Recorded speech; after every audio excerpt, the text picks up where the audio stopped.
छत्तीसगढ़ के आदिवासी बाहुल्य सरगुजा जिले से सिस्टम को शर्मसार कर देने वाली तस्वीर सामने आई है। कड़ाके की ठंड में जहां सरकार स्कूलों में छुट्टियां घोषित कर रही है, वहीं आदिवासी बच्चों को फटे गद्दों और गंदे बेडशीट पर सोने को मजबूर किया जा रहा है। ऐसा क्यों और क्या है पूरा मामला, हमारी इस रिपोर्ट में देखिए।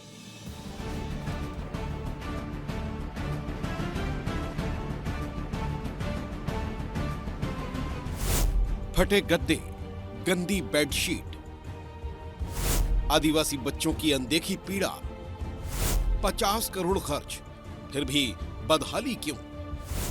कड़ाके की ठंड, बर्फ जैसी हवा और जमीन से उठती सिहरन। सरगुजा में जहां लोग खुद को ठंड से बचाने के लिए मोटे कंबल तलाश रहे हैं, तो वहीं आदिवासी विकास विभाग की निगरानी में चल रहे आश्रमों में मासूम आदिवासी बच्चों को फटे गद्दे और गंदी बेडशीट पर सोने के लिए मजबूर हैं। नारियल के रेशे से भरे गद्दे इस बात का सबूत हैं कि सप्लाई में बड़ा खेल हुआ है, जिसकी कीमत मासूम बच्चों को चुकानी पड़ रही है। तुनगुरी गांव में एक आश्रम है, वहां बच्चे ऐसे ही बेड में सोते हैं। बेड भी नहीं है, ये अब सरकार ने एक सिस्टम किया है कि सीमेंट का एक कंक्रीट का एक तैयार कर देता है बेडनुमा, और इसी में क्या लगता है गद्दा। अब ये देखिए, इस गद्दे की हालत देखिए, मैं इसीलिए आपको दिखा रहा हूँ, इन गद्दों की हालत देखिए। ऐसे ही गद्दों में बच्चे सो रहे हैं, ये इसका परखच्चा निकल चुका है। ऐसे गद्दों में बच्चे सो रहे हैं कड़ाके के ठंड में। वहीं सोने की व्यवस्था देखने के बाद जब टीम ने पढ़ाई की स्थिति देखी तो तस्वीर और भी चिंताजनक निकली। कड़ाके की ठंड में बच्चों को फर्श पर बैठने के लिए रखी गई टाट पट्टियां भी फटी और जर्जर हालत में हैं। आपने देखा कि रात में आदिवासी बच्चे हॉस्टल में कैसे रहते हैं, आश्रम में कैसे रहते हैं, लेकिन वो कैसे पढ़ते हैं। आप देखिए कहाँ बैठते हैं, ऐसे ही टाट पट्टी में बच्चे पढ़ते हैं। फटे हुए टाट पट्टी को भी दिखाइए, यही वो टाट पट्टी है जिसमें आदिवासी बच्चों को बैठाकर पढ़ाया जाता है। शर्मसार करने वाली ये तस्वीर है।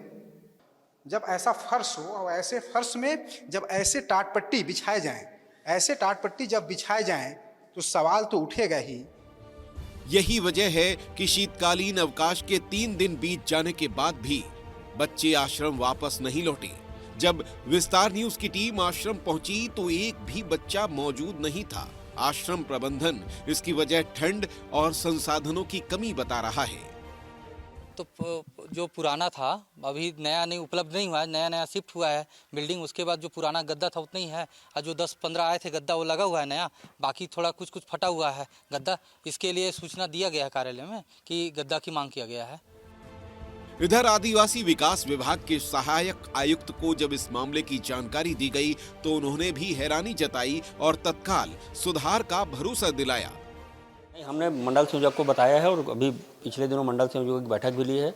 हमने सभी मंडल संयोजकों को निर्देशित किया है कि एक तो ठंड अभी ज़्यादा है तो सतत निरीक्षण करें, कहीं कंबल की कमी हो तो हमको बताएं और सारी व्यवस्था बढ़िया रखें।